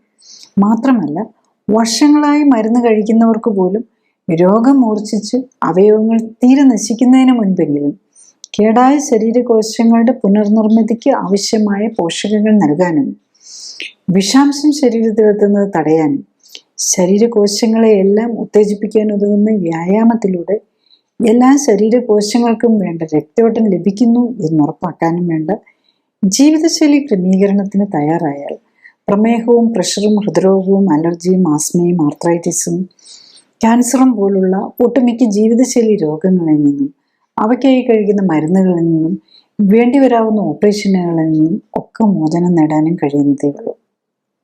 ഈ ക്യാൻസറിനെ സംബന്ധിച്ച് ഈ clinically supported life style correction കൊണ്ട് എന്ത് ബെനിഫിറ്റ് ആണെന്ന് ചോദിച്ചു കഴിഞ്ഞു കഴിഞ്ഞാൽ, നമ്മൾ ഏതൊരു രോഗിക്കാണെങ്കിലും നമ്മൾ ഈ ക്ലിനിക്കലി സപ്പോർട്ടഡ് ജീവിതശൈലി ക്രമീകരണം ചെയ്യുന്നതിന് മുമ്പ് തന്നെ നമ്മളൊരു ഡീറ്റെയിൽഡ് ബ്ലഡ് ടെസ്റ്റ് നോക്കും. ഇപ്പം ക്യാൻസർ ഒന്നും കണ്ടുപിടിച്ചിട്ടില്ലാത്ത പേഷ്യൻസ് ആണെങ്കിൽ പോലും പ്രത്യേകിച്ച് നമ്മൾ ഈ ജീവിതശൈലി ക്രമീകരണത്തിന് വേണ്ടിയിട്ട് വരുന്ന ഡയബറ്റീസും പ്രഷറും ഹാർട്ട് അറ്റാക്കും അല്ലെങ്കിൽ ഒക്കെ വർഷങ്ങളായിട്ട് ഡയബറ്റീസ് കഴിച്ചതിന് വേണ്ടിയിട്ട് മരുന്നും ഇഞ്ചക്ഷനും ഒക്കെ എടുത്തുകൊണ്ടിരിക്കുന്നവരും പ്രഷറും അല്ലെ ഹാർട്ട് അറ്റാക്ക് വന്ന് അല്ലെങ്കിൽ ആൻജിയോഗ്രാം വേണമെന്ന് പറഞ്ഞു അല്ലെങ്കിൽ ബൈപ്പാസ് വേണമെന്ന് പറഞ്ഞു, ഇത്തരം പേഷ്യൻസ് ഒക്കെ ആയിരിക്കും. അപ്പോൾ നമ്മൾ ഇവർക്കൊക്കെ നമ്മൾ ക്യാൻസർ സാധ്യതയും കൂടുതലുണ്ടല്ലോ, പ്രത്യേകിച്ച് പ്രായം കൂടെ ആയി ഒരു മിഡിൽ ഏജ് കഴിഞ്ഞ് 40ക്ക് മുകളിലുണ്ടെങ്കിൽ ക്യാൻസർ സാധ്യത ഉണ്ടാവും. അപ്പം അങ്ങനെയുള്ളപ്പം നമ്മൾ പ്രത്യേകിച്ച് ഫാമിലി ഹിസ്റ്ററി ഒക്കെ ഉണ്ടെങ്കിൽ ഒരു ഡീറ്റെയിൽഡ് ക്യാൻസർ മാർക്കേഴ്സും കൂടെ നോക്കും. അറ്റ്ലീസ്റ്റ് നമ്മൾ ഒരു ലേഡീസ് ആണെങ്കിൽ ഒരു CA-125 ഒരു ഒവേറിയൻ ക്യാൻസറിൻ്റെ മാർക്കറാണ്, ആണുങ്ങളിലാണ് PSA എന്ന് നോക്കും. അപ്പോൾ യൂഷ്വലി പലരിലും ചിലപ്പം PSAയും CA-125 ഒക്കെ കൂടുതലായിരിക്കും. പിന്നെ ചിലർ പറയും എനിക്ക് എല്ലാം അറിയണമെന്ന് പറയും. ഇപ്പോൾ ഒരു പാനലായിട്ട് തന്നെ ഇപ്പം പ്രത്യേകിച്ച് നേരത്തെ സ്മോക്കിംഗ് ഉണ്ടായിരുന്നവരാണെങ്കിൽ സ്പെസിഫൈ, പിന്നെ അല്ലെങ്കിൽ ഇൻറ്റസ്റ്റൈനൽ ക്യാൻസേഴ്സ് ഫാമിലിയിൽ ഉണ്ടായിട്ടുള്ള, അപ്പം അല്ലെ ബ്രസ്റ്റ് ക്യാൻസർ സസ്പെക്ട് ചെയ്യുന്നത്. അപ്പോൾ നമ്മൾ ആ ക്യാൻസർ മാർക്കേഴ്സും കൂടെ നോക്കും. അത് കഴിയുമ്പം അപ്പം നമ്മൾ ഒരു ക്യാൻസർ മാർക്കേഴ്സ് കൂടിയെന്ന് പറഞ്ഞു കഴിഞ്ഞാൽ നമ്മൾ കണ്ടുപിടിക്കുന്നതിന് നമ്മൾ ആരും കീമോതെറാപ്പി റേഡിയേഷനോ ഒന്നും നമ്മൾ കൊടുക്കാനോ അങ്ങനത്തെ CT സ്കാനിനോ PET സ്കാനിനോ പോലും പറയാറില്ല. അത് കഴിഞ്ഞ് കഴിഞ്ഞാൽ നമ്മൾ കറക്റ്റായിട്ടും കുറച്ചും കൂടി കൂടുതൽ സ്ട്രിക്റ്റ് ആയിട്ട് ഗ്ലൂക്കോസ്, അതായത് നമ്മൾ ഗ്ലൂക്കോസ് വേണം ക്യാൻസർ സെല്ലിന് വളരാനെന്ന് പറഞ്ഞല്ലോ. അപ്പം ഡയബറ്റീസിന് വേണ്ടിയിട്ടുള്ള ഒരു കാർബോഹൈഡ്രേറ്റ് കൺട്രോൾ മാത്രമല്ല, ക്യാൻസറിന് കുറച്ചും കൂടി ക്യാൻസർ സസ്പെക്ട് ചെയ്യുന്നവർക്ക് കുറച്ചും കൂടി സ്ട്രിഞ്ചൻ്റ് ആയിട്ടുള്ള കാർബോഹൈഡ്രേറ്റും ഗ്ലൂക്കോസും ഒക്കെയുള്ള കൺട്രോളാണ് നമ്മൾ കൂടുതലെടുക്കുക. അത് കഴിഞ്ഞിട്ട് നമ്മൾ എവറി വീക്ക്, ആദ്യത്തെ തുടക്കത്തിൽ നമ്മൾ എവറി വീക്കാണ് റിവ്യൂ ചെയ്യുന്നത്. അപ്പം വീക്കിലി തന്നെ ഈ ട്യൂമർ മാർക്കേഴ്സ് നോക്കുക എന്നുള്ളതാണ്. അപ്പം ഡെഫിനറ്റ്ലി ആ നോക്കിയിട്ട് നമുക്ക് കാണാം ട്യൂമർ മാർക്കേഴ്സ് കുറഞ്ഞു വരുന്നത്. ഇപ്പം ചിലപ്പോൾ ഫസ്റ്റ് വീക്കിൽ വരുമ്പോൾ, കാരണം ഇതൊരു പ്രോഗ്രസീവ് ഗ്രോത്ത് ആണല്ലോ, ആദ്യത്തെ 8ാം ദിവസം നോക്കുമ്പോൾ തന്നെ കുറഞ്ഞു വരണമെന്ന് നിർബന്ധമില്ല. ഒരു ഇതിൻ്റെ മന്ത് മിക്കവാറും ക്യാൻസർ മാർക്കേഴ്സ് എല്ലാം കുറയാൻ തുടങ്ങും. ചിലർക്ക് 8th ഡേ ആകുമ്പോൾ തന്നെ കുറഞ്ഞിട്ടുണ്ടാവും. ചിലർക്ക് പിന്നെ ചിലർ ഈ ഫുഡുമായിട്ട് അഡ്ജസ്റ്റ് ചെയ്യാനും ചിലർക്ക് നേരം വേണ്ടി വരും. ചിലർ വളരെ ഫാസ്റ്റായിട്ട് തന്നെ ഈ ഡയറ്റിലേക്ക് അഡ്ജസ്റ്റഡ് ആകും, അവർ എക്സസൈസും ഒക്കെ ചെയ്യും. അങ്ങനെ ഫാസ്റ്റായിട്ട് ചെയ്യുന്നവർക്ക് ഫാസ്റ്റ് റിഡക്ഷൻ വരും. ചിലർക്ക് ടൈം എടുത്തെന്നിരിക്കും, കറക്റ്റായിട്ട് ചെയ്താൽ തന്നെ ചിലപ്പോൾ ഇച്ചിരി കൂടെ സമയം എടുത്തെന്നിരിക്കും. അത് ഓരോരുത്തരുടെ ബോഡിയുടെയും കൂടി അനുസരിച്ചായിരിക്കും റിസൾട്ട് വരുന്നത്. അത് നമ്മൾ അൺഡയഗ്നോസ്ഡ് ആയിട്ടുള്ളവർക്ക് നമ്മൾ ട്യൂമർ മാർക്കേഴ്സ് കൂടുമ്പോൾ അല്ലാതെ നമ്മൾ ഓൾറെഡി PSA കൂടുതലാണ്, നമുക്ക് 3-2 ഒരു വർഷമായിട്ട് PSA കൂടി നിൽക്കുകയാണ്, അത് കുറയുന്നില്ല. അപ്പം യൂഷ്വലി PSA കൂടി നിന്ന് കഴിഞ്ഞ് കഴിഞ്ഞാലും ഈ പ്രോസ്റ്റേറ്റ് ക്യാൻസർ വളരെ സ്ലോ ഗ്രോയിങ് ആണ്. അപ്പോൾ അതുകൊണ്ട് 8, 9, 10 ഒക്കെ PSA നിൽക്കുന്ന പേഷ്യൻസിനൊന്നും യൂഷ്വലി ആരും ആക്റ്റീവ് ട്രീറ്റ്മെൻറ്റ് പറയാറില്ല. ഓർ ബയോപ്സി ചെയ്താലും അതിനകത്തൊന്നും കണ്ടെന്ന് വരികയില്ല, കാരണം ബയോപ്സി ഒന്നും അത്ര സെൻസിറ്റീവ് ആവണമെന്നില്ല. അപ്പോൾ അങ്ങനെയുള്ള പേഷ്യൻസിന് നമ്മളുടെ ഈ clinically supported life style correction വരുമ്പം അത് കുറഞ്ഞു വരുന്നുണ്ട്. അപ്പം കുറഞ്ഞു വരുന്നുണ്ടല്ലോ എന്ന് നോക്കുന്നു എന്നുള്ളതാണ്. അപ്പോൾ പലപ്പോഴും അവരൊക്കെ ഈ പ്രോസ്റ്റേറ്റിന് വേണ്ടി മരുന്നൊക്കെ കഴിച്ചുകൊണ്ടിരുന്നത് ഈ മരുന്നൊന്നും ഇല്ലാതെ തന്നെ നമുക്ക് കൺട്രോൾ ചെയ്യാൻ പറ്റും എന്നുള്ളതാണ്, ഇത് കുറഞ്ഞു വരുന്നു എന്നുള്ളതാണ്. പക്ഷേ ഇതെല്ലാം ഡിപ്പെൻസ് ഓൺ പേഷ്യൻ്റാണ്. പേഷ്യൻ്റ് കറക്റ്റായിട്ട് നോക്കി അതിനുള്ള റിസൾട്ടും ഉണ്ടാവും എന്നുള്ളതാണ്. പിന്നെ വേറൊരു ഗ്രൂപ്പ് വരുന്നത് ഈ എല്ലാ ട്രീറ്റ്മെൻറ്റും എടുത്ത് കുറേ കഴിഞ്ഞ് ഒന്നും ചെയ്യാനില്ല. അപ്പം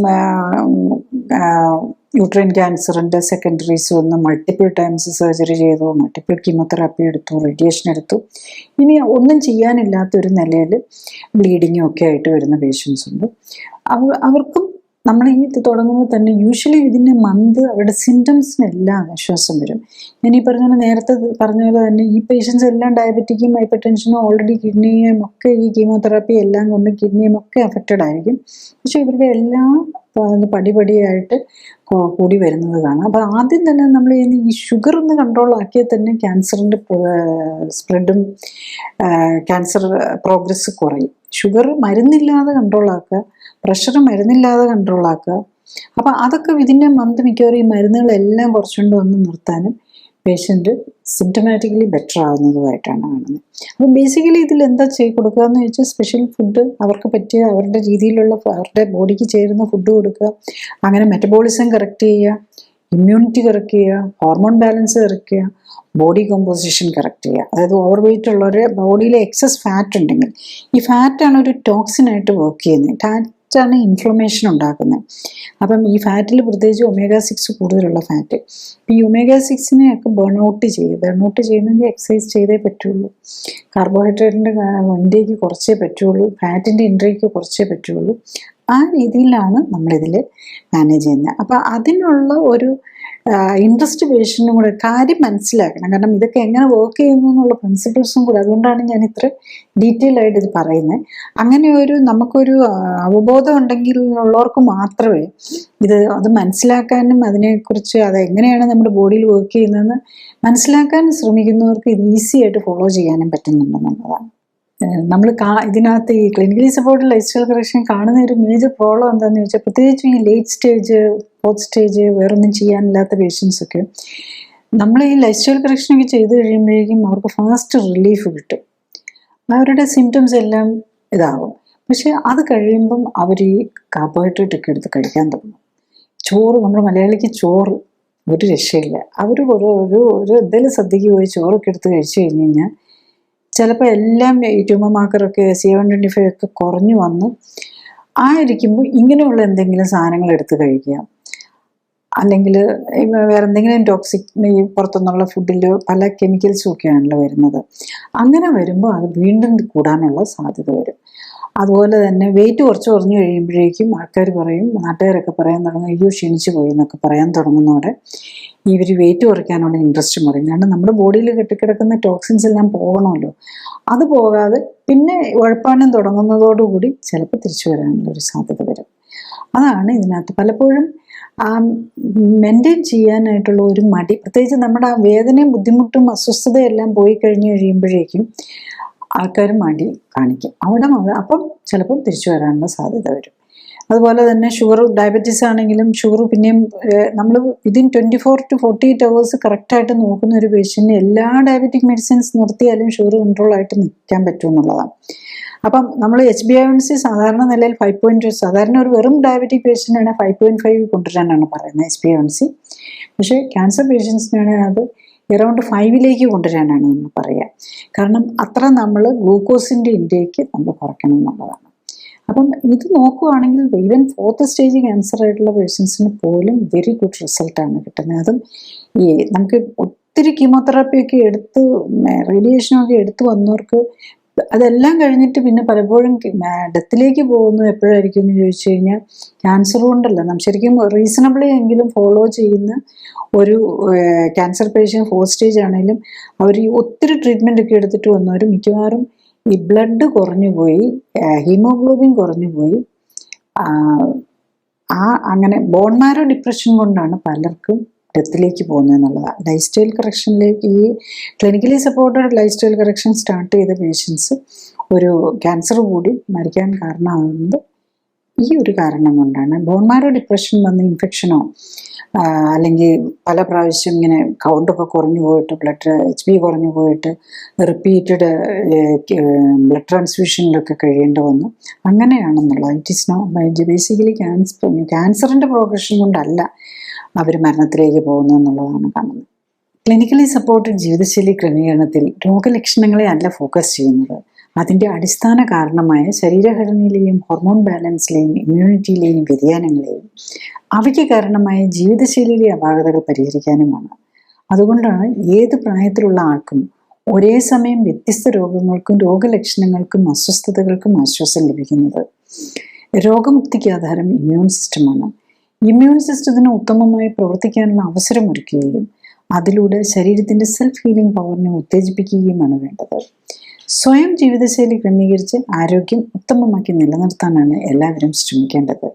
അതിന് കഴിയാതെ വരികയോ ഹൃദ്രോഗവും ക്യാൻസറും പോലുള്ള മാരക രോഗങ്ങൾ സംശയിക്കപ്പെടുമ്പോഴും ഒന്നിൽ കൂടുതൽ രോഗങ്ങളുള്ളവർക്കും മരുന്നുകൾ ദീർഘകാലം ഉപയോഗിക്കേണ്ടി വരുന്നവർക്കും മരുന്നുകൾ കൊണ്ടും അസ്വസ്ഥതകൾ മാറ്റാൻ കഴിയാതെ വരുമ്പോഴും ഓപ്പറേഷൻ ആവശ്യമായി വരുന്നവർക്കും ആണ് ക്ലിനിക്കൽ സപ്പോർട്ടോടെയും സൂപ്പർവിഷനോടെയുമുള്ള ജീവിതശൈലി ക്രമീകരണം ആവശ്യമായി വരുന്നത്. ജീവിതശൈലി ക്രമീകരണത്തിൻ്റെ ശാസ്ത്രീയ വശങ്ങളെക്കുറിച്ചും ക്ലിനിക്കൽ സപ്പോർട്ടോടെയുള്ള ജീവിതശൈലി ക്രമീകരണത്തെക്കുറിച്ചും വെബ്സൈറ്റിൽ നിന്നും യൂട്യൂബിൽ നിന്നും കൂടുതൽ അറിയാനാകും. ഡോക്ടറേക്കാൾ അറിവ് നേടാം എന്ന യൂട്യൂബ് സീരീസിലെ വീഡിയോകളും നൂതന സമീപനം എന്ന സീരീസിലെ ആദ്യ വീഡിയോയും നിങ്ങളുടെ രോഗത്തെക്കുറിച്ചുള്ള വീഡിയോകളും ചികിത്സ എങ്ങനെയാകണം എന്ന സീരീസിലെ വീഡിയോയും കാണാൻ പ്രത്യേകം ശ്രദ്ധിക്കുക. ഫേസ്ബുക്കിലും യൂട്യൂബിലും എല്ലാ ശനിയാഴ്ചയും 2:30-നുള്ള ലൈവ് എപ്പിസോഡുകളും നിങ്ങളുടെ രോഗവുമായി ബന്ധപ്പെട്ട കഴിഞ്ഞുപോയ എപ്പിസോഡുകളും കാണുന്നത് നല്ലതാണ്. Thank you.